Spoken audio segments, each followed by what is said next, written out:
Hello friends. तो हमारा जो नेक्स्ट इन लाइन जो एक चेक है और जो हम बताने जा रहे हैं उसके बारे में मैं चर्चा करता हूँ।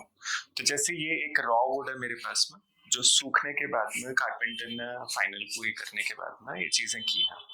ठीक। तो इसके अंदर मैं जैसे बताया कि एक हल्का सा बहुत जो एक मैनुअल एरर रह जाती है काम करते हुए, वो हम किस तरीके से चेक कर सकते हैं। ठीक। अब जब इसको हम कर लेते हैं तो इसके लिए कुछ रेगमार होता है, सैंड पेपर जिसको बोलते हैं। तो उसके कुछ नंबर्स होते हैं। तो सबसे पहले जो एक नंबर होता है वो होता है हमारा 80 नंबर का जो रेगमार होता है, उससे हम इसको पूरा का पूरा रगड़ते हैं। और फिर दोबारा से अपनी आंखों को पूरा भरोसा रखिएगा कि बार बार यूं करके यूं करके यूं करके आप चेक करते रहेंगे और उसको हल्का हल्का सा मैनुअल चीजें करते रहेंगे। पर जैसे मैंने दूसरी चीज बताई कि इसी को दूसरा काम करने का तरीका क्या है, वो है मैकेनिकल तरीका मेरा। कि मैकेनिकल तरीका मतलब एक मेरे पास मशीन आती है जिसमें रेगमार लगा होता है 80 नंबर का। उसमें गोल गोल चीजें होते हैं, तो उसको रगड़ते हैं। रगड़ने के बाद में जैसे जैसे उसका डस्ट क्लियर होता है, फिर आप यूं करके दोबारा से और यूं करके दोबारा से ऐसे करके यूं करके चारों तरफ से कोने से आप चेक कर सकते हैं कि ये चकोर हो गया और एक ये यूनिफॉर्म हो गया। फिर इसकी आराम से क्लीनिंग कर दी जाती है। ठीक है। कुछ केसेस में क्या होता है कि जैसे हम पत्थरों की चेकिंग वगैरह भी कर लेते हैं, तो पत्थरों की चेकिंग हम पानी डालकर एक चेक करते हैं। तो यहाँ पर भी क्या हो सकता है कि जब आप पानी है तो अगर पानी का कपड़ा गीला करके भी इसके ऊपर में करना चाहते हैं तो वो भी सब चीजें हो सकती हैं। जब ये फाइनली चीज हो जाती है तो अब आप एक चीज ध्यान देने की कोशिश कीजिएगा कि इसमें ना एक यूनिफॉर्मिटी नहीं है। ये वाले जो ब्राउननेस है ना, ये वाली और ये वाली जो व्हाइटनेस आ रही है, तो बेसिकली इसको जब यूनिफॉर्म जितनी भी लकड़ी आती है तो उसमें बाहर वाला पोर्शन होता है, ये अंदर का कोर वाला पोर्शन होता है जो सेंटर के नजदीक होता है। जैसे इसमें दिख रहा है तो ये एज की तरफ से, तो ये किनारे का हल्का सा पोर्शन इसमें व्हाइट आ गया। तो अब जितने भी हमारे लकड़ी के काम होते हैं उसमें क्या होती है, कंसिस्टेंसी लाई जाती है। कंसिस्टेंसी मतलब एक तरीके का यूनिफॉर्म सा सरफेस दिखे। तो इससे कलर मैच करना, ये पहला काम हो गया। दूसरा काम हो गया कि ये नेचुरल ही रखना चाहते हैं या दूसरा कलर रखना चाहते हैं।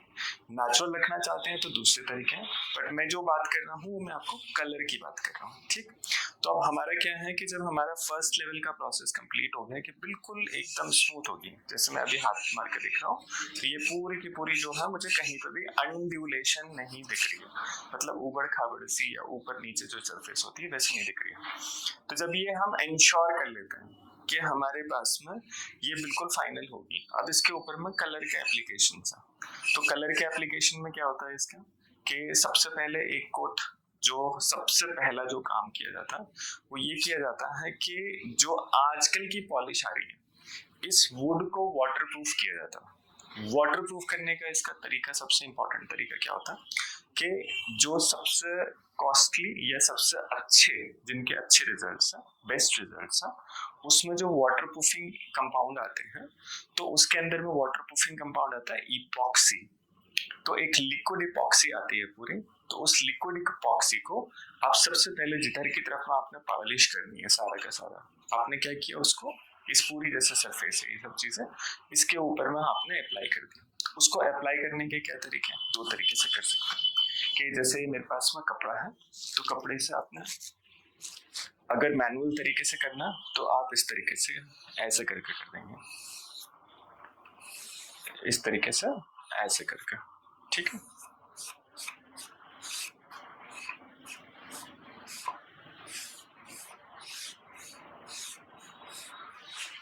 ठीक।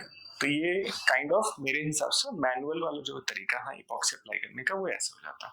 तो इसके जितने भी पोर्स होते हैं इसके अंदर में, जितने भी छेद है, बारीक से बारीक जो छेद है वो सारे कवर हो जाते हैं। इसके दो कोट हम जनरली इस पर करके चलते हैं। पहले कोट तो अंदर जो बारीक बारीक नसें हैं इसकी उसके अंदर भर जाता, फिर दूसरा कोट क्या कर देता, उन नसों के ऊपर जो ओवरफ्लो करके वो इस लेवल तक आ जाता।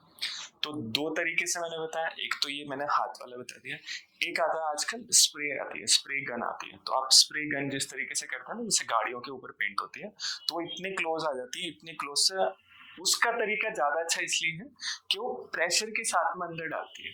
तो हम अपने हाथ से इतना प्रेशर या उतनी गहराइयों तक नहीं पहुंच पाते जितना कि वो पतले जो बीम्स है उसके स्प्रे के वो इसके अंदर पूरा का पूरा कर देता है। तो कोशिश करके अगर मैकेनिकल कर पा रहे हैं तो मैकेनिकल ही कीजिएगा। मशीन का एक अपना अलग तरीका होता है, अपना एक अलग इफेक्ट होता है। तो सबसे पहले क्या किया हमने, इसकी वाटर प्रूफिंग कर ली वुड की।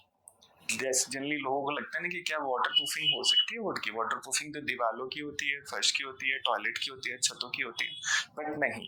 इपॉक्सी का जो सबसे इंपॉर्टेंट फंक्शन होता है इसके अंदर वो ये होता है कि इस पूरे के पूरे वुड को पानी के किसी भी एक्शन के अगेंस्ट इसको गार्ड करना, पूरा का पूरा यूनिफॉर्मली कर लेना। ठीक है, तो सबसे पहला जो काम है वो हमारा पूरा का पूरा करने के बाद, घिसाई के बाद में हमने इस चीज को पूरी तरीके से सील कर देना।